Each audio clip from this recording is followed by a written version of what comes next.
Hello everyone, আসসালামু আলাইকুম। Welcome to my YouTube channel Rajshahi রান্নাঘর। রাজশাহী রান্নাঘরে সবাইকে অনেক অনেক ভালোবাসা।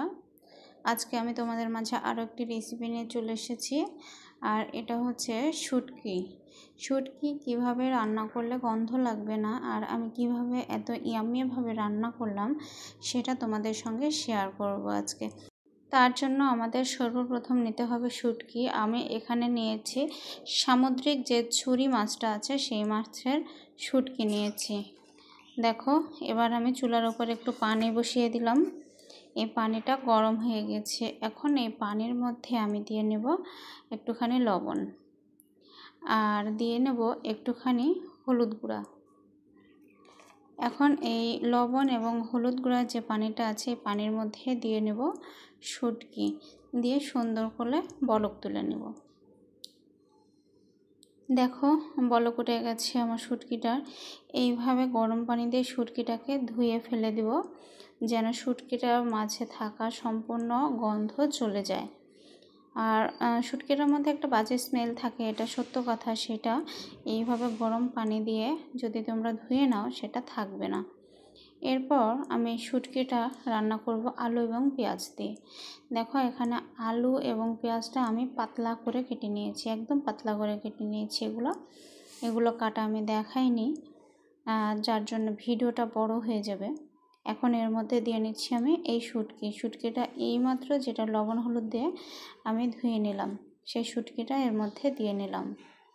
এরপর এই শুটকি আর এই তরকারিটাকে সুন্দরভাবে মাখাতে হবে। আমি এখানে দিয়ে নিচ্ছি লবণ, তারপরে দিয়ে নিচ্ছি লাল মরিচের গুঁড়া। লাল মরিচের গুঁড়াটা আমি একটু বেশি দিব, কারণ এটাকে আমি ঝাল বানাবো, অনেক ঝাল বানাবো। দিয়ে নিলাম হলুদ গুঁড়া, দিয়ে নিচ্ছি আদা আর রসুন পেস্ট। এইবার দিয়ে নিচ্ছি তেল। আমি এখানে সয়াবিন তেল ব্যবহার করেছি, তোমরা সরিষার তেল বা অন্য তেলও ব্যবহার করতে পারো। এইবার এটাকে আমি হাত দিয়ে সুন্দর করে মুচড়ে মুচড়ে মেখে নেব। বন্ধুরা, এটা চামচ বা অন্য কিছু দিয়ে মাখালে স্বাদ লাগবে না, এটার স্বাদ হচ্ছে হাতে মাখানো। যত তুমি এইভাবে হাতে সুন্দর করে মুচড়া মুচড়া মাখিয়ে নেবে, তত তোমার এই শুটকিটা আর এই তরকারিটা আরও বেশি টেস্টি হবে। তার জন্য আমি হাত দিয়ে এভাবে অনেকক্ষণ পর্যন্ত মাখিয়ে নিচ্ছিলাম, যেন সমস্ত তরকারি এবং মাছের মধ্যে ঝাল লবণ পৌঁছে যায়। এবার আমি ফ্রাই প্যানের মধ্যে ওই মাখানো তরকারিটা দিয়ে নিচ্ছি, কারণ আমি এই ফ্রাই প্যানের মধ্যে রান্না করব। এবার দিয়ে দিচ্ছি একটুখানি ঝোল। আমি বাটিতে যে মাখালাম সেখানে মশলা ছিল, সেই মশলাটাই ধুয়ে নিলাম। এরপর ঝোল দেওয়ার পর আমি হাত দিয়ে সমান করে এই তরকারিটাকে বসিয়ে নিলাম। এবার চুলায় দিয়ে নিলাম। চুলায় দিয়ে নিয়ে চুলাটি স্টার্ট করে দিয়ে আমি ঢাকনা দিয়ে ঢেকে নিলাম।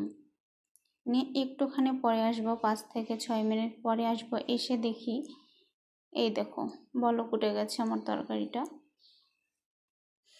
এরপর আমি ঢাকনাটা তুলে একটুখানি নাড়াচাড়া করে দেবো এই তরকারিটাকে, কারণ হচ্ছে নিচে লেগে গেছে কিনা দেখতে হবে। আর নাড়াচাড়া করে দিলে সমানভাবে সবাই সুন্দর করে সিদ্ধ হয়ে যাবে। তার জন্য আবার আমি ঢাকনা দিয়ে ঢেকে নিচ্ছি। তারপরে এরপর দেখো, কিছুক্ষণ পরে এসে দেখি আমার রসটা সুন্দরভাবে টেনে নিয়েছে, আর একটুখানি নিচে লেগে গেছে। তাতে কোনো সমস্যা নেই, কারণ পেঁয়াজ আছে, পেঁয়াজ থাকলে একটু নিচে লেগে যাবে। পেঁয়াজটা সুন্দরভাবে সিদ্ধ হয়ে গেছে। আর দেখো, আমার তরকারি থেকে তেল ছেড়ে দিয়েছে, মানে আমার তরকারিটা হয়ে গেছে। এখন বন্ধুরা দেখো, মাত্র 5 মিনিটে কিভাবে আমি গন্ধ ছাড়া শুটকি রান্না করলাম, আর এটা দেখতে কতটা ইয়াম্মি লাগছে একবার দেখো। অনায়াসে এই তরকারিটা দিয়ে কিন্তু 2-3 প্লেট ভাত এমনিতেই খাওয়া যাবে, কারণ দেখতে এত লোভনীয় লাগছে। খেতে অবশ্যই এটা সুন্দর হয়েছে, অবশ্যই দুর্দান্ত হয়েছে।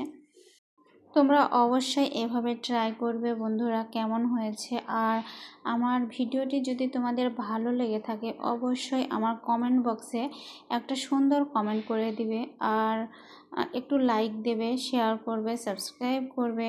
যদি নতুন বন্ধু হয়ে থাকো অবশ্যই সাবস্ক্রাইব করে দিবে, আর পাশে থাকা বেল আইকনটা ক্লিক করে দিবে। Thanks for watching my video. ততক্ষণে তোমরা ভালো থাকো, সুস্থ থেকো। আল্লাহ হাফেজ, টাটা বন্ধুরা, দেখা হবে অন্য আবার একটা ভিডিওতে।